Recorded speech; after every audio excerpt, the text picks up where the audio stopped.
Pelaku pembunuh ayah dan nenek mengaku mendapat bisikan gaib. Polisi sita kain putih. Mas, 14, siswa SMA kelas 10 mengaku terpengaruh bisikan hingga membunuh ayah dan neneknya. APW, 40, dan RM, 60. Bisikan tersebut, kata Mas, dia dengar saat kesulitan tidur. Keterangan tersebut disampaikan Mas kepada penyidik saat olah TKP di kediaman korban di perumahan Taman Bona Indah, Blok B6, RT 8 RW 6, Lebak Bulus, Jakarta Selatan, Sabtu, tanggal 30 November tahun 2024. Ya, interogasi awalnya dia merasa dia tidak bisa tidur. Terus ada hal-hal yang membisiki dialah. Meresahkan dia seperti itu, ujar Kasat Reskrim Polres Metro Jakarta Selatan AKBP Gogo Galesung.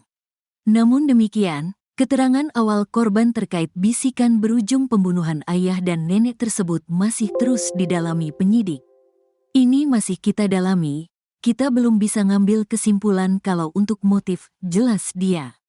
Kepolisian juga belum bisa memastikan apakah ada unsur dendam di balik kasus pembunuhan ini.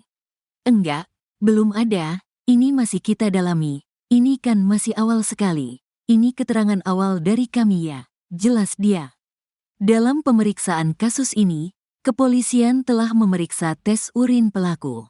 Hasilnya, pelaku negatif narkoba. Selain itu, penyidik juga menggandeng Asosiasi Psikologi Forensik, APSIFOR, Indonesia untuk mendalami kejiwaan pelaku yang masih berusia di bawah umur. Ya, saat ini kami sedang menggandeng APSIFOR untuk melakukan pendalaman motif, karena bagaimanapun anak harus didampingi, diambil keterangan seperti itu, kata Gogo. Olah tempat kejadian perkara, TKP, kasus anak berinisial Mas, 14, membunuh ayah dan neneknya rampung digelar pada Sabtu, tanggal 30 November tahun 2024, sore.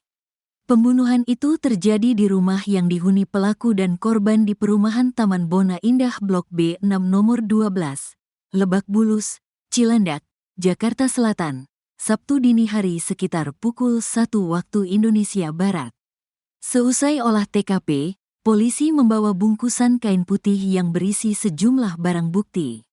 Salah satu barang bukti yaitu pisau yang digunakan pelaku untuk menghabisi nyawa kedua korban.